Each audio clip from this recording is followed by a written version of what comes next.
ஜெய சஞ்சீவி. எழுதியவர் வை. கோதை நாயகி அம்மாள். முதல் அதிகாரம். வறுமை பேயால் வருந்தும் வனிதை. தாமோதரன் வந்துவிட்டான். இனி நம் காரியத்தை துவக்கலாம் என்றான் தாண்டவராயன். இதை கேட்ட மற்ற சகாக்கள் ஹஹா என்று பெரிதாக நகைத்து ஆரவாரித்து வாருங்கள் வாருங்கள் என்றார்கள். தாமோதரன் அந்த அற்புதமான சபையில் வந்து அமர்ந்தான். நேயர்களே, இன்று என்ன வேலை செய்ய தீர்மானித்திருக்கிறீர்கள்? இதை இப்போதே முடிவு செய்து கொண்டால் நமக்கு நிம்மதியாகிவிடும் என்றான். அதற்கு தாண்டவராயன், நண்பா, ஒவ்வொரு தினமும் நாம் புதிய புதிய வேலைகளை கண்டுபிடித்து செய்து வருகிறோம்.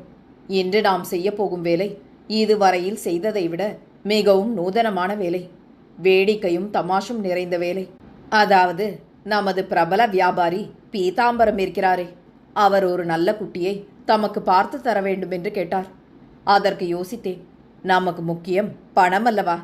பக்கத்து தெரு பார்வதி அம்மாளின் 3வது மகளுக்கு ஒரு காது மூளி, அதோடு ஒரு காலும் சற்று சாய்க்கால்தான். அந்த பெண்ணை யாரும் கட்டமாட்டேன் என்கிறார்களாம். அந்த அம்மாள் கவலைப்படுகிறார்கள். அந்த விடத்து காரியத்தை நாணயமாகவே முடித்துவிட வேண்டும். இன்றைய வேலை இதுதான் என்றான். அதை கேட்ட தாமோதரன், நண்பா, அக்கிரமக்காரர்களுக்கு எதுவுமே அக்கிரமம் செய்யலாம். பீதாம்பரம் அக்கிரமக்காரர் அல்லவே. அவருக்கு எவ்விதம் நீங்கள் கெடுதி செய்யலாம். இது சரியா? அதை கேட்ட தாண்டவராயன், போடா போ, எந்த நேரமும் நீ தர்மத்தையும் சாஸ்திரத்தையும் வைத்துக்கொண்டு மாரடிக்கிறாய். அதுவெல்லாம் இக்காலத்தில் எடுக்காது. தர்மமாவது நீதியாவது. நமக்கு இந்த பரியந்தம் சோறு போடுவதெல்லாம் தர்மமா அதர்மமா? அதர்மம்தான் அன்னமிடும், தர்மம் தடி போல நிற்கும் என்று பெரிய உபன்யாசம் செய்தான். இன்னும் சற்று நேரம் எல்லோரும் பேசிக்கொண்டிருந்து பின்னர் ஒருவித தீர்மானத்துடன் கூட்டம் கலைந்தது. தாமோதரன் வீட்டிற்கு வந்தான். அவனுக்கு மிகவும் இளம் பிராயத்திலேயே தந்தை இறந்துவிட்டார். அவனுடைய தாயார் அவனிடம் உயிரையே வைத்திருப்பவள். அவர்களுக்கு நிலம் புலம் முதலிய வேறு எதுவுமே கிடையாது. அவன் பிதா கொல்லத்து வேலை செய்து கொண்டிருந்தார். அதில் வரும் சொல்ப தொகையில் குடும்பத்தை சிக்கனமாக நடத்தி வந்தார்கள். அவர் இறந்துவிட்ட பிறகு சிறு குழந்தையை வைத்துக்கொண்டு விதவையான பொன்னம்மாள் என்ன செய்வாள் பாவம்? தாமோதரனுக்கு 5 வயது ஆகும் வரையில் பொன்னம்மாள் அந்த குழந்தையின் மீது கொண்டுள்ள பிரேமையின் பொருட்டு நாத்தியின் வீட்டில் பட்ட கஷ்டங்களை கூற திறமன்று. கணவன் உயிருடன் இருக்கும் காலையிலேயே நாத்தனார் என்கின்ற தேவதையின் தனி ஆட்சியின் பரிபவம் கூற திறமற்று உலகில் விளங்குகின்றது. எல்லோரும் கண்கூடாக கண்ட விஷயமாகும். கணவனை இழந்து கதியற்று தவிக்கும் பொன்னம்மாளை அந்த தேவதை என்ன பாடுபடுத்தியிருக்கும் என்பதை கூறவும் வேண்டுமா? வீட்டில் ஒரு வேலைக்காரியை வைத்து கொண்டால் அவள் கூட இத்தனை வேலைகளுக்கும் கட்டுப்பாடுகளுக்கும் உடன்பட மாட்டாள். நமது பொன்னம்மாளோ அதற்கும் கடையாளான பதவியில் நடத்தப்பட்டாள். நாத்தனாரின் வீட்டில் இருக்கும் சகலரும் அவளை ஒரு மனித உருவம் என்றே எண்ணாமல் நாய், கழுதை முதலிய ஜந்துக்களைப் போல எண்ணி நடத்துவார்கள். தாமோதரன் சிறு குழந்தையாகையினால் அழுதால் அதுவும் ஒரு பெரிய குற்றமாகிவிடும். உடனே நாத்தியாகிய நாகம்மாள் நாகப்பாம்பை விட அதிகமான சீற்றத்துடன் பிரசன்னமாகி, ஏண்டி பொன்னி, வேலை கள்ளிக்கு பிள்ளை மீது சாக்கு என்றதை நிரூபிக்கின்றாயா? இந்த பாச்சா இந்த நாகத்தினிடம் பலிக்காது. இந்த சனியனை அழவிட்டால் அழுது கொண்டேதான் இருக்க வேண்டும். அழுது அழுது சாகட்டும். இதனால் வேலை செய்யாது ஏய்த்து விடலாம் என்று எண்ணாதே என்று வாயில் வந்தவாறெல்லாம் திட்டுவாள். இந்த சொல் மாறி பொன்னம்மாளுக்கு தினம் கிடைக்கும் பிரசாதமாகிவிட்டது. அவள் உரத்து பதில் கூறாது தன் விதியை எண்ணி காலத்தை கடத்துவாள். தான் என்ன விதமான கஷ்டங்களை அனுபவித்தாலும் தன் குழந்தைக்கு ஒரு குறைவும் இன்றி காப்பாற்றினால் போதும் என்பதே அவளுடைய கருத்து. அதற்காகவே அவள் சகல கஷ்டங்களையும் சகித்து கொண்டு தன் குழந்தையை 5 வயது வரையில் வளர்த்து வந்தாள். வர வர இம்சை அதிகரித்து அவளால் தாங்கக்கூடாது போய்விட்டது. தன் உயிரென பாவிக்கும் குழந்தையை சதா திட்டுவதும் அடிப்பதும் பட்டினி போடுவதுமாக வதைக்க ஆரம்பித்தாள். இந்த சங்கடம் அவளால் சற்றும் சகிக்க முடியவில்லை. தப்பி தவறி என்றாவது, அக்கா, நான் தான் செக்கு மாடு போல உழைக்கிறேனே, எந்த வேலையாயினும் என்னிடமே பெற்றுக்கொண்டு இந்த பால்மணம் மாறாத பாலகனை இம்சிக்காமல் விட்டுவிடலாகாதா என்று கூறிவிட்டாலோ அன்று வீட்டில் நடக்கும் அமர்க்களம் மிதமிஞ்சி போய்விடும். பின்னும் சில காலம் சென்றது. நான் என்ன சித்திரவதைக்குள்ளாயினும் பொறுப்பேன். என் குழந்தையை செய்யும் இம்சைக்கு நான் சற்றும் பொறுக்க மாட்டேன். நான் இந்த வீட்டில் சொந்த மனிதர்களின் முன்னிலையில் இப்படி கஷ்டப்பட்டு குழந்தையையும் வருத்துவதை விட 4 வீடுகளில் பிச்சை வாங்கியோ, பெருக்கி சாணி தெளித்து மெழுகி கோலம் போட்டு வேலை செய்தோ, சுண்ணாம்பு இடித்தும் செங்கல் தண்ணீர் முதலியன தூக்கி கொடுத்து சித்தாள் வேலை செய்தோ நம் குழந்தைக்கு கால் வயிறு கஞ்சியை வார்த்து சந்தோஷமாய் வளர்க்கலாம். இந்த சனியன் பிடித்த வீட்டில் இம்சைப்பட வேண்டாம். ஓடிவிட்டாள் என்ற கெட்ட பெயரை நமக்கு சூட்டி விடுவார்களே என்று அஞ்சி இதுகாரும் சகித்தேன். கடவுள் அறிய நாம் நிரபராதியாய் பரிசுத்தமாய் இருந்தால் போதும். இவர்களுடைய கொடிய சிறையிலிருந்து தப்பிக்கும் வழியை இனி தேட வேண்டும் என்று தீர்மானம் அவள் மனத்தில் வேரூன்றிவிட்டது. இதற்கு சமயத்தை எதிர்பார்த்து கொண்டிருந்தாள். தாமோதரனுக்கு திடீரென்று ஜுரமும் வயிற்றுப்போக்கும் ஏற்பட்டது. அதற்கு ஒரு கஷாயம் கூட கொடுக்க சம்மதிக்காத நாகம்மாள் பின்னும் திட்டவ ஆரம்பித்தாள். இதை கண்ட பொன்னம்மாள் மிகுந்த துக்கமடைந்து நாகம்மாளை பார்த்து, அக்கா, நான் இந்த 6 வருட காலமாக என் விதியை எண்ணி பட்ட கஷ்டங்கள் முற்றும் என்னுடைய இச்சிறு குழந்தையின் பொருட்டாகவே அன்றி வேறல்ல. அத்தகைய குழந்தைக்கு இத்தகைய ஆபத்தான உடம்பு வந்திருக்கையில் கூட நான் இங்கு அதை கவனிக்க முடியாமல் அடிமை வேலை செய்ய இனி சகிக்கக்கூடவில்லை. இதுவரையில் என்னையும் என் குழந்தையையும் வைத்து சம்ரட்சித்ததற்காக மனப்பூர்வமான வந்தனத்தை செலுத்துகிறேன். நான் இம்மட்டுடன் போகிறேன். என் குழந்தை பிழைத்தால் எனக்கு போதும், இல்லையேல் அவனுடன் என் உயிரையும் மாய்த்து கொள்கிறேன் என்று கூறியவாறு அவர்களின் பதிலை எதிர்பார்க்காமல் குழந்தையை தூக்கி கொண்டு புறப்பட்டு விட்டாள். இதை கேட்ட நாகம்மாள், ஆகா, அடி நன்றி கெட்ட பன்றியே, நாணங்கெட்ட நாயே, உனக்கு இத்தனை தலை திமிரா? உன்னை நான் இத்தனை வருடங்களாக வைத்து தண்டபிண்டம் கொட்டியது போதாமல் இப்போது நான் படுத்தியதாக அவதூறையும் என் மீது சுமத்திவிட்டு போகிறாயா? நாணங்கெட்டவளே, இரு உன் கதியை பார்க்கிறேன் என்று சரமாரியான வசை மாரியை கொட்டி திட்டினாள். பொன்னம்மாள் பதில் பேசாமல் கண்ணீர் வடிய குழந்தையை தூக்கி கொண்டு போய்விட்டாள். நோய் கண்ட குழந்தையுடன் எங்கே செல்வாள்? பாவம், தர்ம ஆஸ்பத்திரிக்கு சென்றாள்.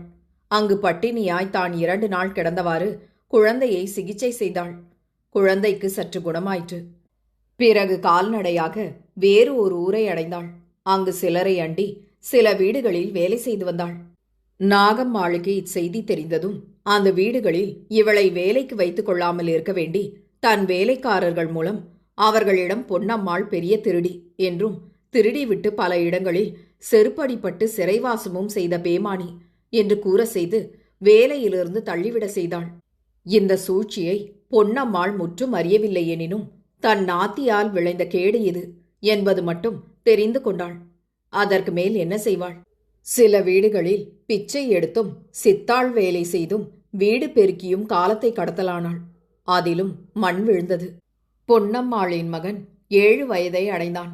எனினும் நர்ஸ் அவகாசமோ படிப்போ எதுவுமே இல்லாமல் வீதியில் திரியும் பிள்ளைகளுடன் கோலி விளையாடுவதும் பழிச்சப்பலாம் ஆடுவதும் வீணே திரிவதுமாக ஆகிவிட்டான்.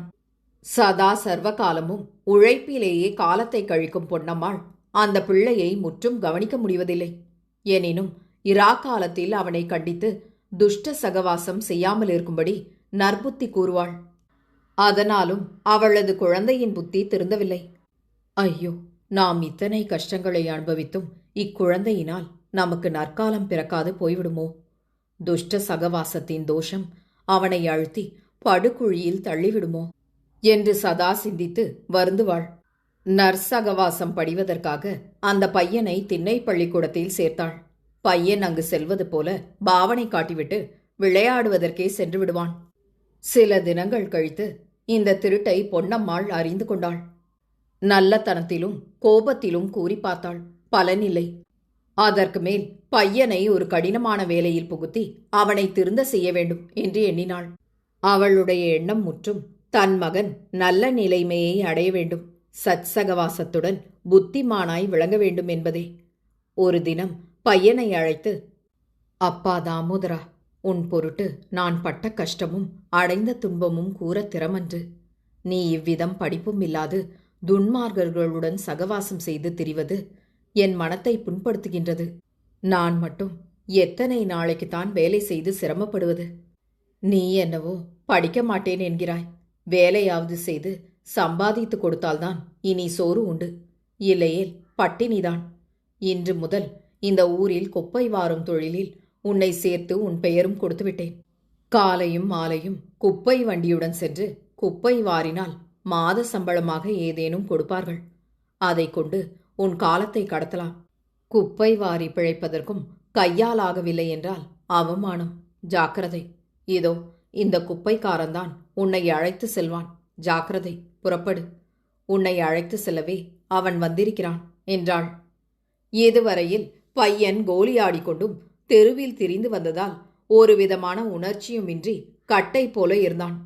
குப்பை வாரும் தொழிலில் சேர வேண்டும் என்று கூற கேட்டதும் அப்படியே நடுங்கிப் போய், ஐயோ, நான் குப்பைக்காரனாகவா வாருகிறவனாகவா ஆக வேண்டும் என்று அலறிக்கொண்டு ஸ்தம்பித்து நின்று விட்டான்.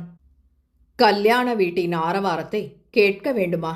மேளமும் தாளமும், ஜனங்களின் அலங்கார அழகும், விவாக மண்டபத்தின் ஜோடிப்பும், மணமகன் மணமகள் ஆகிய தம்பதிகளின் கண்கொள்ளா சிங்காரவனப்பும் ஒருங்கு கூடி மக்களின் மனத்தை பரவசப்படுத்தியது.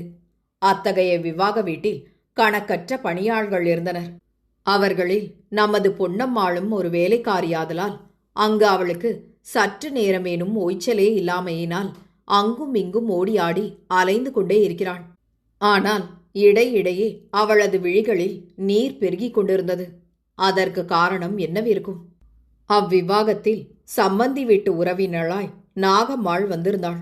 அந்த அம்மாளின் கண்ணில் படாமலே பொன்னம்மாள் மறைந்து மறைந்து வேலை செய்து வந்தாள். எனினும் தன்னை தெரிந்து கொள்ளாதிருக்கும் பொருட்டு தான் கீழே விழுந்து அடிபட்டதாக கூறி நெத்தியில் 10 போட்டு கட்டு கட்டி கொண்டிருந்தாள்.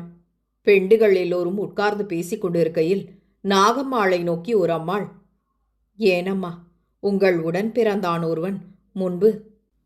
அதற்கு நாகம்மாள், ஆமாம், இதற்கு இத்தனை இழுப்பென்ன? அந்த காலம்தான் முடிந்துவிட்டதே.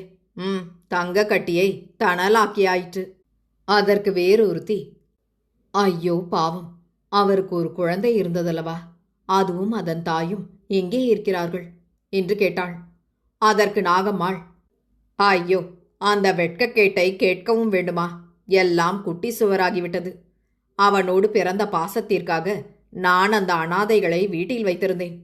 இதற்காக நான் என் மாமியார், நாத்தனார், புருஷன் முதலியவர்களிடம் பட்டப்பாடு கொஞ்சமன்று.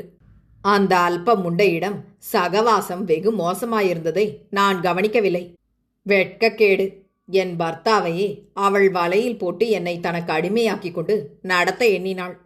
இதற்கு அவளுடைய தருதலை மகனே உள்கையாக இருந்தது. யார்தான் தன் வாழ்க்கையை பிறருக்கு மனம் ஒப்பிக் கொடுப்பார்கள்? அவளுடைய ஆதிக்கம் நிலைக்கும் முன்னர் இவளை ஓட்டிவிட தீர்மானித்து ஓட்டியும் விட்டேன். பிறகு சனியன் எங்கு சென்றதோ, எவ்விதமாயிற்றோ யார் கண்டது? இன்னொரு பிள்ளையும் பிறந்திருப்பதாயும் இன்னும் எங்கெங்கேயோ செருப்படி வாங்கியதாயும் கேள்வியுற்றேன். காசு குதவா செருப்பு எப்படியாயின் என்ன பயன் என்று அவர்களை பற்றி நான் கட்டோடு விட்டுவிட்டேன் என்று சற்றும் வாய்க்கூசாமல் கூறினாள். அப்போது அந்த இடத்திற்கு பக்கத்து விடுதியில் உட்கார்ந்து பொன்னம்மாள் பலாப்பழத்தை திருத்தி சுளை எடுத்துக்கொண்டிருந்ததால் அவள் செவியில் இம்மொழிகள் யாவும் விழுந்தன. மனம் அப்படியே அனல் இடைப்பட்ட மெழுகென உருகி ஓடிற்று. ஐயோ, நம் விதி இவ்வித அபாண்டமான வார்த்தைகளை கேட்பதிலா வந்து முடிந்தது? ஹே கடவுளே, உனக்கும் இவ்வுலகத்திற்கும் சம்பந்தமில்லையா? நான் பரிசுத்தமான இருதயத்தை உடையவள் என்பதற்கு உன் மனசாட்சி சட்டமில்லையா? என்னுடைய நிரபராதித்தனம் உனக்கும் தெரியாவிட்டால் உன்னுடைய மகத்துவத்திற்கு என்ன பெருமையுண்டு? ஹே என் அப்பனே, ஜகத் ரக்ஷகா, என் பேதைத்தனத்தை, அறிவீனத்தை மன்னிக்க வேண்டும். என் விதியும் என் பாவமும் அன்றோ இவ்விதம் பழி கேட்க செய்தன என்று மனத்தை திடப்படுத்தி கொண்டு தனக்குள்ளேயே எண்ணாததும் எண்ணி தவித்தாள். அக்காரணம் பற்றியே கண்ணீர் வடிந்து கொண்டே இருந்தது. இந்த விவாக வீட்டில் நாகம்மாள் சொல்லிய வார்த்தையை கேட்ட ஏனையோரும் இதை நம்பியும் நம்பாமலும் இதை பற்றியே பேசிக் கொண்டிருந்தார்கள். பொன்னம்மாள் தனக்கு இவ்விஷயத்தில் சம்பந்தம் இருப்பதாகவே காட்டிக்கொள்ளாமல் தன் விதியை துளைத்து வந்தாள். அன்று முதல் பொன்னம்மாளுக்கு தன் மகன் விஷயமான கவலையே அதிகப்பட்டுவிட்டது. தன்னை வீணான பழி சுமத்தி வைப்பதற்கேற்ப தன் மகனும் சோதாவாகிவிட்டால் தான் பட்ட சிரமம் முற்றும் விழலுக்கு இறைத்த நீர் போல் ஆகிவிடுமே. என் செய்வது? உலகத்தில் ஒரு பெண் பிள்ளை அனாதையாக இருந்து பலவிதமான கஷ்டங்களை அனுபவித்து ஒரு மகனை காப்பாற்றி விருத்திக்கு கொண்டு வந்தாள் என்ற பெயர் தனக்கில்லாது போய்விடுமோ என்று ஏங்கினாள். இந்த ஏக்கத்தினால்தான் முன்னதிகாரத்தின் இறுதியில் கூறியபடி குப்பைக்கார தொழிலை மேற்கொள்ளும்படி தன் மகனுக்கு கூறினாள். இதை கேட்ட தாமோதரன் சில நிமிஷ நேரம் கல்லாய் சமைந்து விட்டான். ஒன்றுமே தோன்றாமல் தவித்தான். சீச்சி, நாம் குப்பை வாரும் தொழிலை செய்வதா என்று வெறுத்தான்.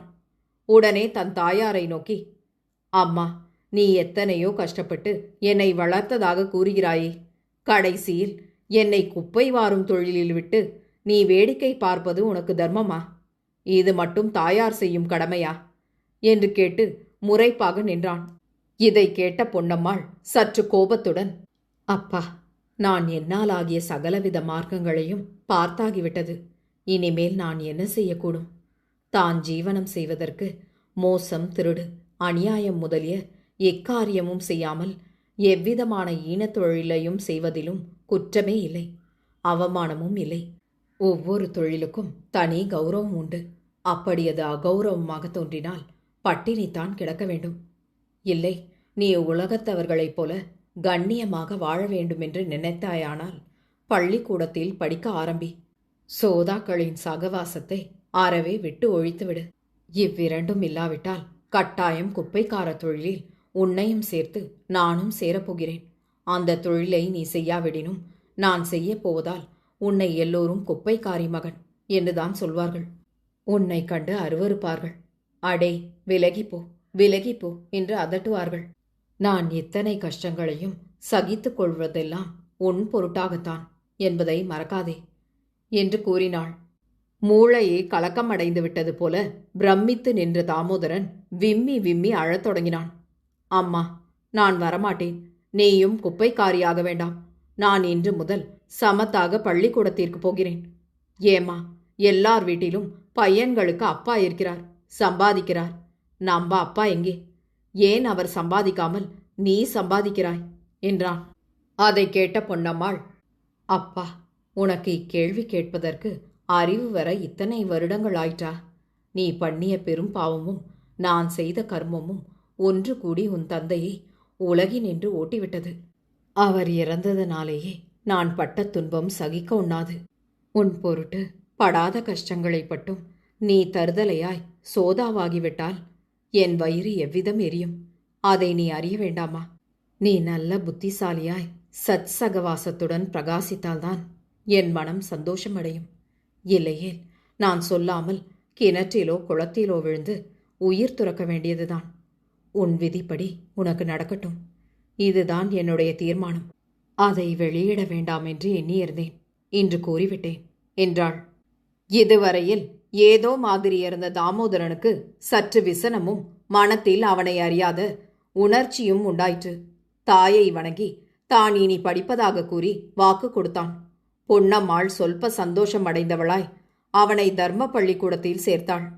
பையன் அன்று முதல் முன்போல மோசம் செய்யாது விடாமல் படித்து வந்தான். எனினும் சிநேகிதர்களுடன் சுற்றுவதை மட்டும் விடவில்லை. பொன்னம்மாள் எத்தனையோ சிரமப்பட்டு 8 வகுப்பு வரையில் அவனை படிக்க வைத்தாள். அதற்கு மேல் 1 வருஷம் அவன் தோல்வியடைந்து விட்டதால் அவனை இலவசமாக சேர்த்துக்கொள்ள மறுத்துவிட்டார்கள். பணம் கட்டினால் படிக்கலாம், பணம் கட்ட வகை இல்லாமையினால் நிறுத்திவிட்டாள். தாமோதரனுக்கு தன் தாயாரிடத்து அன்பு மட்டும் குறையவில்லை. எனினும் நாம் முன்பு கதை ஆரம்பத்தில் கூறியபடி துஷ்ட சகவாசத்தை விடாமல் இருந்தான். அவர்களுடன் சேர்ந்து செய்த வேலையில் கிடைக்கும் பணத்தை அவர்களைப் போல துர்விநியோகம் செய்யாமல் தாயாரிடத்தில் தான் வேலை செய்து சம்பாதித்ததாக கூறி கொடுத்து வந்தான். பொன்னம்மாளும் அது விஷயத்தில் மிகுந்த சந்தோஷமே அடைந்திருந்தாள். தான் செய்யும் தொழில் அக்கிரமம் என்பதை தாமோதரன் அறிவான். இருப்பினும் ஜீவனோபாயம் நடக்கும் வழி அதுவாகிவிட்டதால் அந்த தொழில் விவரத்தை தாயாருடன் கூறாது அடியோடு ஒழித்துவிட்டான். ஒரு தினம் பொன்னம்மாள் கடைக்கு சென்று திரும்பி வருகையில் தாமோதரன் அந்த சோதாக்களுடன் திரிவதை கண்டுவிட்டாள். ஐயோ, இன்னும் இவர்களை விடவில்லையே, என்ன செய்வேன்? இந்த சோதாக்களுடன் திரிந்தவாறு எப்படி சம்பாதிக்கிறான்? அவர்களின் சகவாசத்தின்படி மோசமாக சம்பாதிக்கிறானோ என்று சிந்தித்தாள். பிறகு வீட்டிற்கு போய்விட்டாள். அன்று தாமோதரன் வந்ததும், அப்பா தாமோதரா, நான் ஒவ்வொரு தினமும் உனக்கு செய்யும் உபதேசமெல்லாம் விழலுக்கு இறைத்த நீர் போல் ஆகிவிட்டதே. சோதாக்களின் சகவாசம் உதவாதென்று உனக்கு எத்தனை முறை சொல்லியிருக்கிறேன். அவற்றை கேளாது நீ இன்னும் அவர்களுடனேயே இன்று கூட திரிந்ததை நான் கண்ணால் கண்டேனே. தாமோதரா, அவர்களெல்லாம் கொலைக்கும் அஞ்சாத பாதகர்கள். அவர்களுக்கு அக்கர்மத்தை தவிர வேறு தெரியவே தெரியாது. அவர்கள் செய்யும் ஒவ்வொரு காரியமும் விஷம் போன்றதே ஆகும். அந்த கோஷ்டியில் நீயும் கூடியிருந்தால் உன்னையும் அது பாதிக்காதா? ஐயோ, நான் எண்ணி எதிர்பார்த்ததெல்லாம் வீணாகிவிட்டதே என்று பொன்னம்மாள் கண்ணீர் விட்டாள். அதை கேட்ட தாமோதரன், ஏனம்மா நீ விசனிக்கிறாய்? நான் நம் குடும்பத்தை சம்ரட்சிக்கவில்லையா? நான் சம்பாதிக்காமல் சோம்பேறியாக தெரியவில்லையே. அவர்களை நீ ஏன் நிந்திக்கிறாய்? இத்தனை நாளாக நாம் சாப்பிடுவது அவர்களால்தான் என்ற ரகசியத்தை நான் இன்றே கூறுகிறேன்.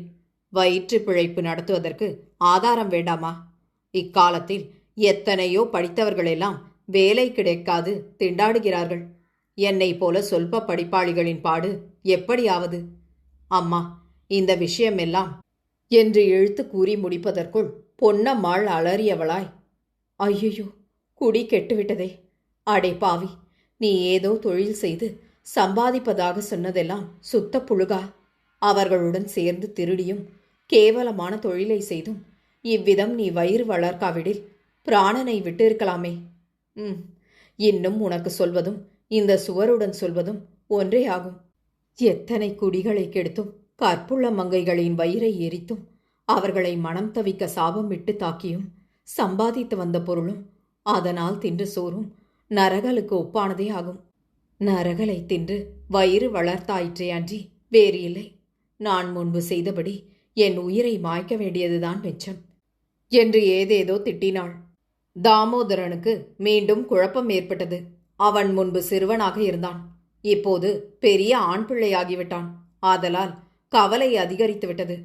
தன் தாயார் சொல்வதெல்லாம் ஒரு சமயம் பார்த்தால் சரியாயும் ஒரு சமயம் பார்த்தால் குற்றமாயும் தோன்றுகிறது. இதற்கு தான் என்ன செய்வது? நமக்காக அந்த அம்மாள் பட்ட சிறுமையை எண்ணி பார்த்தால் தான் தன் சரீரத்தை அந்த அன்னைக்கு செருப்பாக தைத்து போட்டாலும் போதாது என்ற எண்ணம் உதிக்கிறது. தன் தாயாருக்கு விஷயம் தெரிந்துவிட்ட பிறகும் தான் அவளுக்கு விரோதமாக நடந்தால் ஒரு கால அவள் உயிரை விட்டு விடுவாளோ என்ற பயமும் பாதிக்கின்றது. ஒரு விதமும் தோன்றாமல் அச்சமயம் வேறு எந்த விதமான பதிலும் கூறாது மௌனமாகவே சென்று விட்டான். அன்று பொன்னம்மாள் வீட்டில் சமையலே செய்யவில்லை.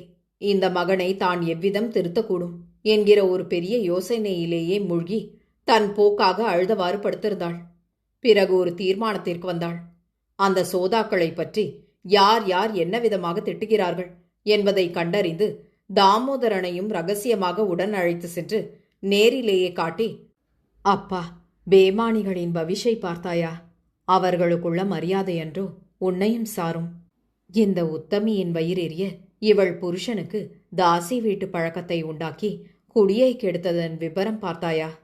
இந்த அம்மாள் இனி என்ன செய்வாள்? உங்களை சாபமிட்டு திட்டிவிட்டு தன் பிராணனை மாய்த்து கொள்வதாக கூறியதை கேட்டாயா? இந்த உத்தமி அனாயாச மரணம் அடைந்தால் அந்த பாவம் யாரை சேரும் என்று நினைக்கிறாய்? அவை முற்றும் உங்களையே சாரும். மனித சமூகத்தில் நீங்கள் பகிரங்கமாக கொலை செய்யவில்லை என்று நினைத்து நீங்கள் இருமாப்பு அடையலாம். ஆனால் கடவுளின் முன்னிலையில் நீங்கள் கொலையாளிகளே ஆவீர்கள்.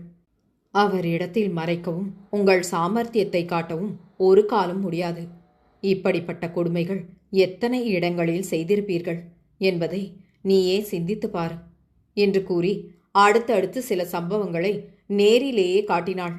தாமோதரனை வெளியில் அனுப்பாமல் காவல் இருப்பது போல விருந்து அவனை வீட்டிலேயே மடக்கி போட்டு நற்புத்திகளை புகட்டினாள். உபதேசங்களை செய்தாள். தன் மகன் நல்வழிப்பட்டால்தான் தான் ஜீவிப்பது, இல்லையே மரிப்பது என்ற உறுதியை கூறிவிட்டாள். தாமோதரனின் மனம் இரு வகையிலும் செல்லாது குழம்பி நின்றது. தாயாரின் உயிரை காப்பாற்ற வேண்டும் என்பதே தன் கடமை என்றதை மட்டும் அவன் தீர்மானமாக கொண்டான். தன்னுடைய சிநேகிதர்களோ நிமிடத்திற்கு நிமிடம் வந்து கூப்பிடுகிறார்கள். தாயாரோ கண்டித்ததுடன் அவர்களின் நேசத்தினால் விளையும் கேட்டை விளக்கி காட்டியும் இருப்பதால் அவன் முகம் மாறுதலையே அடைந்தது. ஆதலால் இனி தான் பிச்சை எடுத்தேனும் நன்மார்க்கத்தில் ஒழுகுவதாக தாயாருக்கு சத்தியம் செய்து கொடுத்தான். அதன் பிறகே பொன்னம்மாளுக்கு மனம் சற்று நிம்மதியாயிற்று. ஒரு தினம் பொன்னம்மாள் தன் மகன் ஜீவனத்திற்கு வகை தெரியாமல் தவிப்பதை பார்த்து கண் கலங்கினாள். எவ்விதம் ஜீவனத்திற்கு ஆதாரம் கிடைக்கும் என்று ஏங்கினாள். தன் பாட்டனாரின் பூர்வீகமான பட்டிக்காட்டிற்கு சென்றால் வயலில் உழும் வேலையாவது ஏதேனும் கிடைக்குமோ என்கிற எண்ணம் உண்டாகியது. ஆதலால் தாமோதரனையும் உடன் அழைத்து கொண்டு கால்நடையாகவே நடந்து அந்த கிராமத்தை அடைந்தாள். தன் பாட்டனாரின் வம்சமே விளங்காமல் பூண்டற்று விட்டதால் அவருடைய வீட்டில் அந்நியர் வாசம் செய்து கொண்டிருந்தார்கள். அக்காலத்தில் இவர்களுடைய பாட்டனார் நாட்டு வைத்தியம் செய்யும் முறையில் மிகவும் பிரக்யாதியுடன் விளங்கினாரேனினும் அவருடைய காலத்திலேயே அவருக்கு ஏற்பட்ட கஷ்டம், நஷ்டம், தேக அசௌக்கியம் முதலிய பலவிதமான தொந்தரவுகளால் வைத்தியத்துறையில் உழைக்கக்கூடாமல் போய்விட்டது.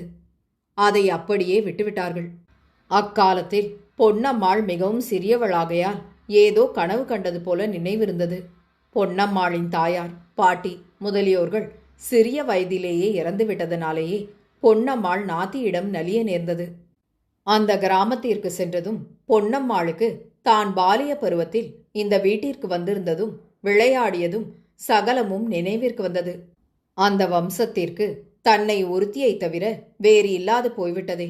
கடன்காரர்களின் தொல்லையினால் கொஞ்சம் நஞ்சம் இருந்த பூமியும் வீடும் போய்விட்டதே என்று எண்ணி விசனித்தாள். அவ்வீடு முற்றும் சுற்றி பார்த்தாள். தன் பாட்டனாரின் தகரப்பெட்டியொன்று அங்கு ஓட்டையாகி கிடந்ததாக அவ்வீட்டுக்காரர்கள் கொண்டு வந்து, இதுதான் இந்த வீட்டுக்காரரின் பெட்டியாம், அவருக்கு ஏதோ கெட்ட வியாதி வந்து இறந்து விட்டாராம், அவருடைய ஓலை சுவடிகளும் சில கந்தை துணிகளும் இதில் கிடக்கின்றன, இதை எடுத்து நெருப்பில் போட்டுவிட நினைத்தோம். அதற்குள் இவ்வூர் மணியக்காரர் அதை தடுத்ததோடு கிழவரின் பேத்தி ஒருத்தி இருக்கிறாள், அவளிடம் அதை கொடுப்பதுதான் நியாயம் என்று கூறினார். நீங்கள் யார், எங்கே இருப்பது என்கிற விவரமே தெரியாமல் இருந்ததால் இதை பரன் மீது போட்டுவிட்டோம். குப்பைக்கு கூட உதவாத சாமான்கள்தான் அதில் இருக்கின்றன என்று கூறினார்கள். அதை கேட்ட பொன்னம்மாவுக்கு மிக்க விசனம் உண்டாயிற்று. இப்படி வம்சமே இல்லாது போய்விடுமா என்று வருந்தியவாறு அப்பெட்டியை அப்படியே எடுத்துக்கொண்டாள். அங்கு வேலைக்கு ஏதேனும் ஆதாயம் கிடைக்குமோ என்று அலைந்ததெல்லாம் வீணாயிற்று. எங்கிருப்பவர்களுக்கே வேலை அகப்படாமல் தத்தளிக்கையில் வெளியூர்களிலிருந்து வருபவர்களுக்கு எவ்விதம் வேலை கொடுக்க முடியும்? விளைவு வாசி ஒன்றும் கிடையாது, கிஸ்தி கட்டுவதற்கும் திண்டாட்டமாக இருக்கிறது என்று கூறி அனுப்பிவிட்டார்கள். பொன்னம்மாள் தன் போதா காலத்தை எண்ணி மீண்டும் தன் இருப்பிடம் வந்து சேர்ந்தாள். தான் கொண்டு வந்த பெட்டியை முழுதும் கிளறி பார்த்தாள். அதில் கிழிந்து போன புத்தகங்களும் ஓலை சுவடிகளும் கிடந்தன. அவைகள் புராண விஷயமான புத்தகங்கள். அப்பெட்டியை முற்றும் கிளறுகையில் அதன் அடிபாகத்தில் ஏதோ ஒரு விதமான மேடு தட்டுப்பட்டது. அதிலிருந்து அப்பெட்டியில் கள்ள அறை இருப்பதாக தெரிந்து கொண்டு தன் வீட்டு கதவை தாளிட்டு கொண்டு அதை நன்றாக கவனிக்கத் தொடங்கினாள். பெட்டியை நாற்புறமும் திருப்பியும் ஆட்டியும் பார்த்து அந்த கள்ள அறையை திறந்து விட்டாள். அதற்குள் பணம் இருக்குமோ என்கிற பேராவலுடன் திறந்தாள்.